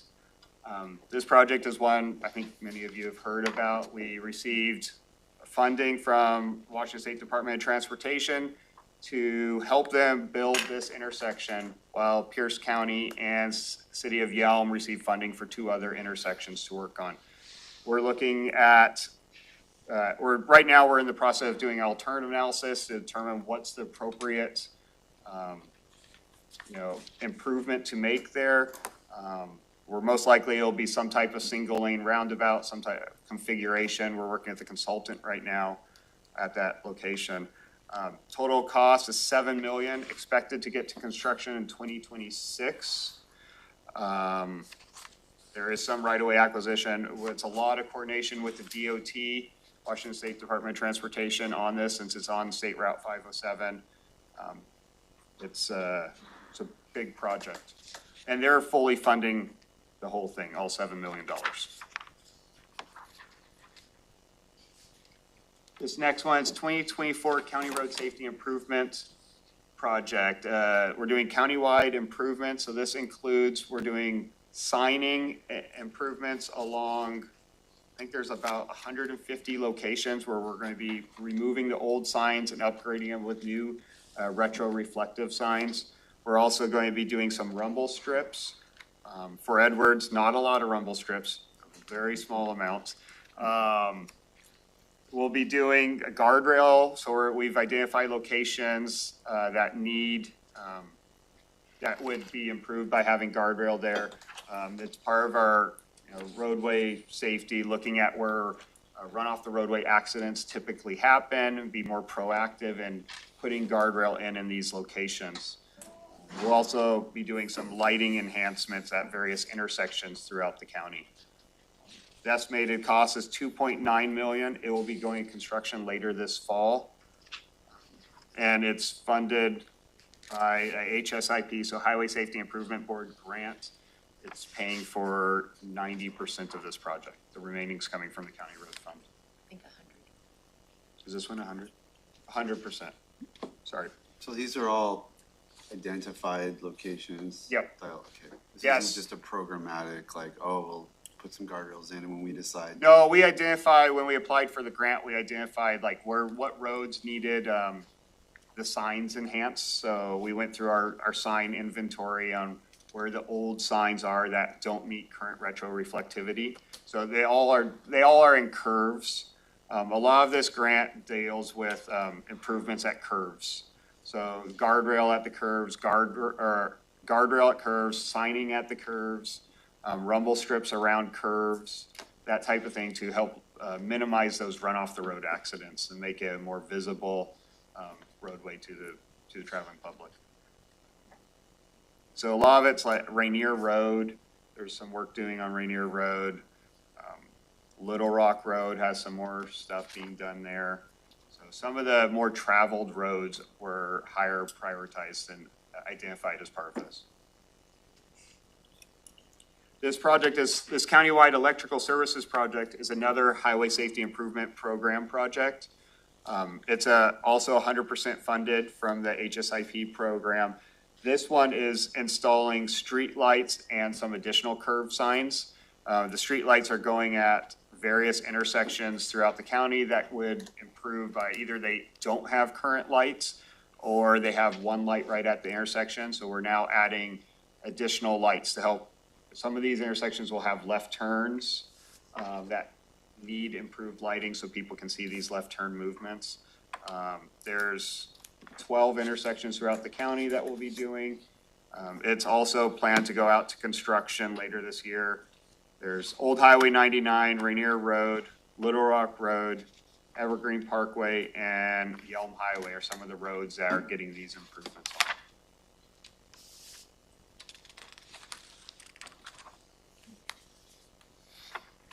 This is kind of our road preservation rehabilitation program. Currently this year, we are chip sealing 67 miles of roadway. It should be done here September, October-ish, that contract. Next year's plan to do an overlay program. I'm not sure how many miles of roadway that's looking at. But that each year they're alternating between chip seal and overlay, kind of working around the county to hit those roads that best meet the chip seal or overlay priorities.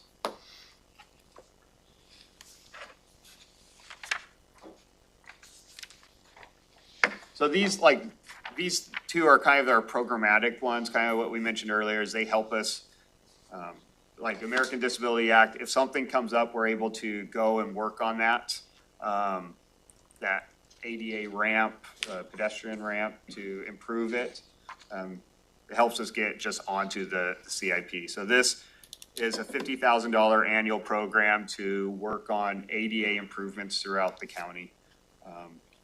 We, in our traffic transportation group, identifies a list of intersections. So they've been, over the last few years, they've been focusing on Martin Way. And now then they're going to shift off of that and work on their next highest roadway to improve ADA ramps. Do you guys plug into that accessible community advisory committee? Yes, I am. And we actually got a partial grant to do a curb cut, a ramp, Carpenter. right in front of the fairgrounds on Carpenter. We pause before we go to roads. Rochester Main Street project. Is that? That is not in here. It's in our TIP. But I don't think it's in our CIP, is it? It's in ours. Is it? It's identified in the CIP. It's in further and out year. So it's in the CIP to help facilitate us getting a grant. And once if we get a grant for it, it will then move forward to start working on it. So it's in year probably 2028, So 2029. we submitted previously, we're submitting again This fall, or this next now. month. We just haven't, it just hasn't scored well, so we're continuing to look for opportunities to be able to fund that. Okay, so we're still actively. Yeah, we have two grants we're applying for in August. One's the Connecting Communities Grant, and then a Complete Streets grant for both in that Rochester Main Street, Rochester City Center area. So what you showed us here was just kind of like the next few years, right? Yeah, these are the projects that they're funded and we're working on these next couple years. There are other projects that are in the out years that are ones that we're searching for funding for.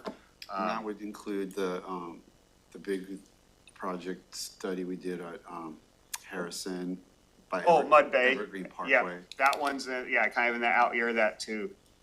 So, but it's just there to help us look for funding. And if we do get funding, then we can move it forward with a budget amendment to then be able to start working on it. It's on the bottom of page 59.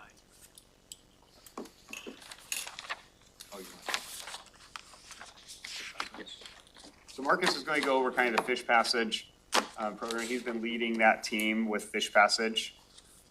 So he's the expert. Thank you. Good morning. So this will conclude our section on transportation projects. We'll talk about the program, and then we also have 3 of those projects come out of the program that are in construction or about to be in construction. The goal of the Fish Passage Enhancement Program is to replace undersized culverts that are identified as fish barriers. It is funded annually with $2 million in REAP 2 dollars. And as the Public Works Director mentioned earlier this morning, that program is a pipeline to identify the high priority fish barriers needed for replacement. And then out of that program, we'll identify specific projects. So some very high level highlights from the program since its inception in 2017. There have been 13 projects identified from the program.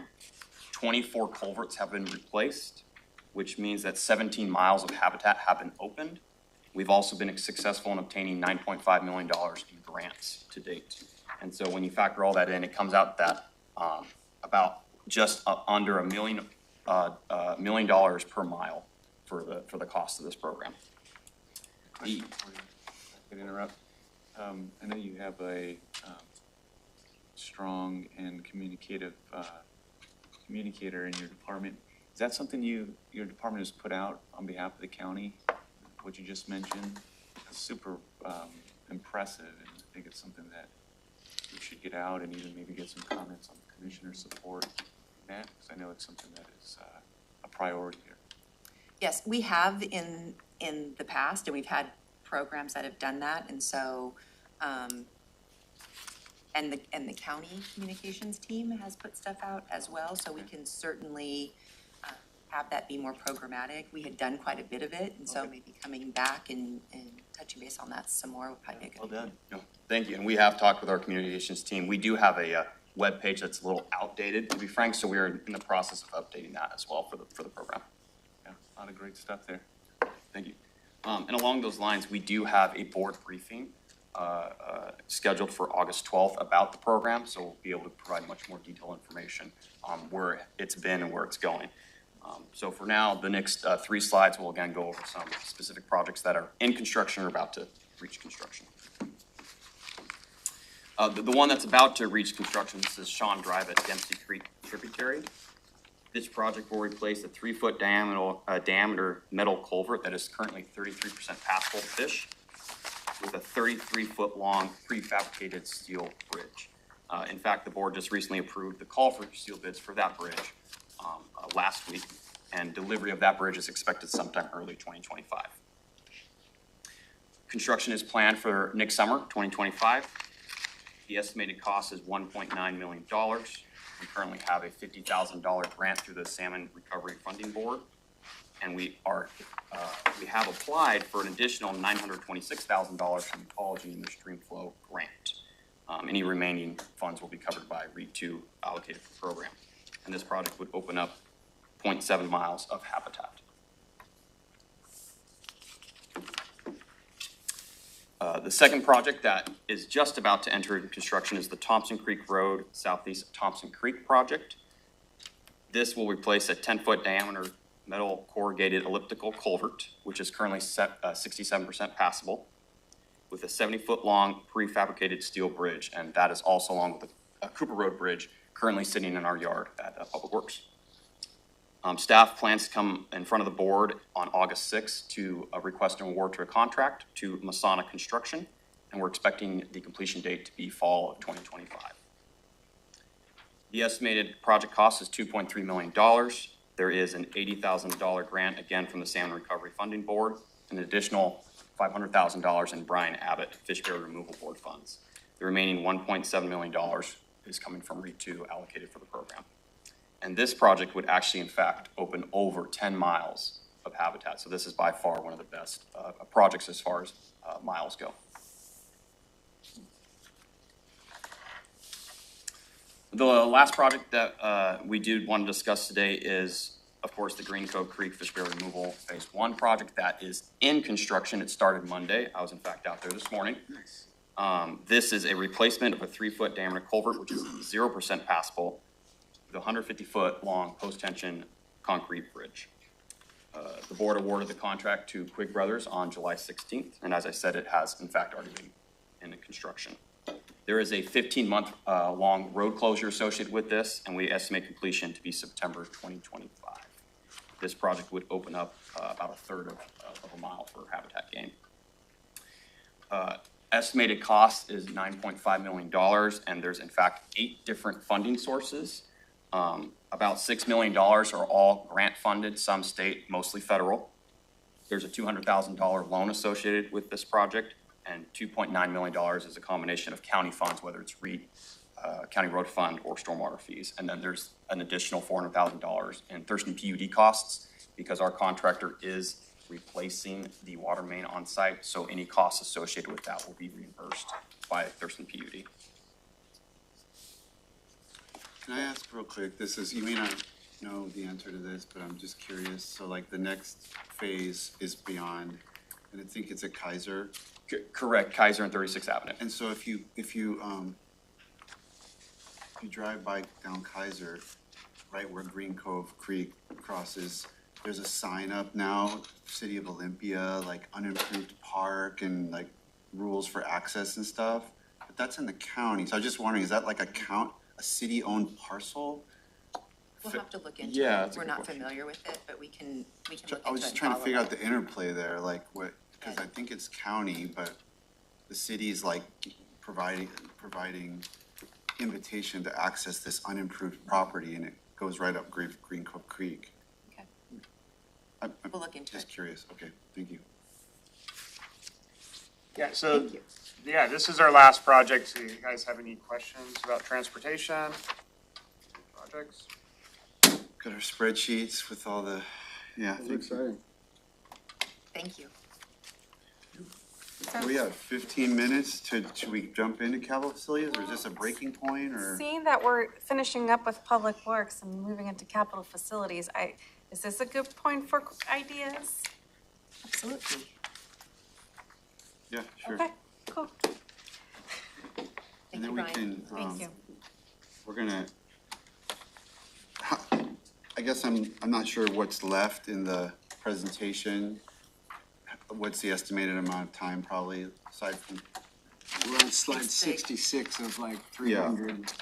No, of 84. We're like 3/4 of the way through the For slides. clarification of 84, but the last one does say thank you. They're good slides. Rick, that is a question for Rick. This is the government facilities portion of the presentation. So it's at the board's pleasure. I'll be here all day. I can come back for the afternoon. It's however the board Let's would like just to take up proceed. Jennifer-related questions and ideas. Rick, plan on 2 o'clock then for your piece? Because I don't think we have time to jump into it this juncture. We're gonna need the afternoon part of it. Perfectly fine. Okay, so 2 p.m. I have an overlapping meeting, looking at Commissioner Mejia, thank you, the Clean Energy No lunch for you. So I'll see how that goes, and Commissioner Fournier may have to open the 2 o'clock session, but I'll see if I can step away. Okay. And then I do have to step away at 3 o'clock as well for just a short meeting as well. So just a heads up, but we can keep moving on with. Okay, well, let's wrap up our public works related stuff, and then we can break for this morning session. Since being that we talked about it yesterday and we have asked staff to start having those conversations, and I guess I want to add just the concept of the ORV park on there. On our parks, and just since it still has to go through the process of adding it, and we're in conversations with it, I just think it's something I would like the planning commission to mull over. That is my suggestion. And what would be the procedural track that they would be mulling over? Like, Well, they would be making a recommendation to us whether to add it or not to. But being that there is interest from some commissioners to. Yeah, not having gone through this process, so do we need some type of placeholder? Like, project placeholder? So we can add a project placeholder for that project, and what we can do at the planning commission is bring both just the overall arching motion that captures the CIP, but then also have secondary or supplemental motions on any of the additional projects that you wish to add. And then that's a way to get a more direct response to your. Is that all you had? is that, You have one? Yeah. So these are just kind of notes. I'd like consideration given to continued southern expansion of the trails from the southern terminus to the communities of Bucota and Grand Mound. I'd love to talk about some kind of wild playground project where possible. So, it's just playground, like I look at the playground that it shows in Burfoot, and it's just so like typical. And like for not a lot of money, you can do something pretty, something atypical that, like a giant pirate ship is, just something unique that we could, advertise as our own. I don't know if this is something in the CIP, but like I get like jealous of like when, King County's got like these giant trolls in their parks. Like something creative and different that's artistic that draws people in. And I don't know if this is the appropriate place for something like that, but like I'd love to, for your staff to come up with something, creative and, weird and wacky. That screams Public Works, so, yeah. Yeah, I'm sure there's some creative juices in there. Creative, weird, and wacky. Yeah, you know what I'm talking about, those big wooden trolls that they're, Yeah, I wouldn't have like, seen 'em. those are cool. We could do something like that. Maybe it's not that, but it's like some Danish artists. the Grand Mound UGA, is there an opportunity for any type of park or placemaking project within that UGA? Because, we're trying to map out a way for some development there. And something, I don't know what it would be, but something placemaking there. The ORV park thing I wrote down, and then some, like, a discussion or placeholder about re-envisioning the fairgrounds. That's on the county. Okay. County facilities. Okay.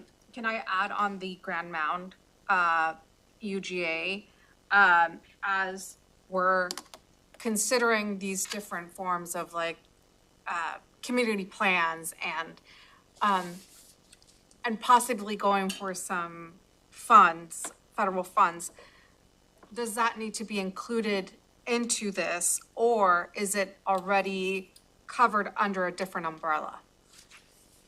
We have projects that are identified in Grand Mound, and with the way that they are identified, it does allow us to move forward with requesting, with going after grants. We are working with CPED staff on that has something to do with that placemaking, and it's all, kind of driving that is the information that we got out of the Grand Mound sub-area plan. There was a lot of information, a lot of feedback from the community out of that effort, if that helps. Thank you. I love the bathroom remodels, that I love I saw the pickleball courts going in Rainier, and, we don't have South County parks, but we've done a great job partnering where they're at and helping improve them. And so continuing that effort, I think, would be wise. If that's like teaming up for some youth athletic fields grants through RCO, or, like helping, just really partnering with those communities that already have parks that are on our trails. And, I know in Tenino, our trail system is half the park, is truly county property. So there's opportunity there for us to help with capital projects and not have to maintain it, because we've got cities there that can maintain the stuff for us if we leverage those opportunities. So I'd love to just expand on that. Yeah, we actually did meet with the city of Yelm and have been waiting to hear back from them on their on an expansion plan that they have. And we just recently, within the last week maybe, received an inquiry from the city of Tenino. I think they're going after an RCO grant, and so we need to have a better idea of what that project is, but absolutely. Yeah, most of it, I don't know, most people may not realize, but the trail that we own also the easement off the trail, which sometimes that's large, right? Like, I know that there's portions of in Park Street in its entirety that are actually county roads, but That trail right-of-way, so to speak, versus what's actually the trail paved infrastructure. Yes. A few years ago, we did that letter of support for the trail extension from Yelm into Pierce County. Did that ever come to fruition? Are they still working on funding that, or? I think they're working on it. Yes, they're still working on funding it, or yes, it The came. trail was constructed to the Nisqually just this year. So then does that connect up across the river? They have a project that's just in the newspaper out here, I saw, about extending over the bridge. They're expecting that to be done next year, to go rehabilitate that bridge and go into Pierce County. I'm not sure about where Pierce County is on their side. Because it could potentially connect to, I've ridden bikes around Ording, and there's trails. I don't know the extent of the Pierce County system, but it seems like if you could connect those two, you could really, I'd love to see ours go down into Raymond. Rochester, there, but that's a huge lift, whereas connecting up to Pierce County could create incredible connectivity potentially for a lot less of a lift. Leveraging our trail system to another one. Because people love, they don't care what county they're in. They love to just be able to ride and ride somewhere and stop and, have lunch or whatever. And, really creating multiple itineraries for longer routes is then it feeds on itself, right? Absolutely, Snowballs, and then you just get more and more Very options. similar to the interurban trail that's up north that crosses over into the different counties up there as well. At one point, there was, I don't know if it got onto a CIP, but there was talk about trailhead improvements at that Monarch Sculpture Park area. Yes, back, I think in 2019, there was conversations about that, I believe. Is that something that has not been explored since then, or is that? So I need to get some more details on it. I think there was land use items and various things that were going on with that. Thank you. Okay, anything else for this piece? All right, this is great. Thank you, Jennifer. It's 11:55. We're gonna adjourn and pick up with capital facilities projects at 2 p.m. Right here, and I might be a little late, but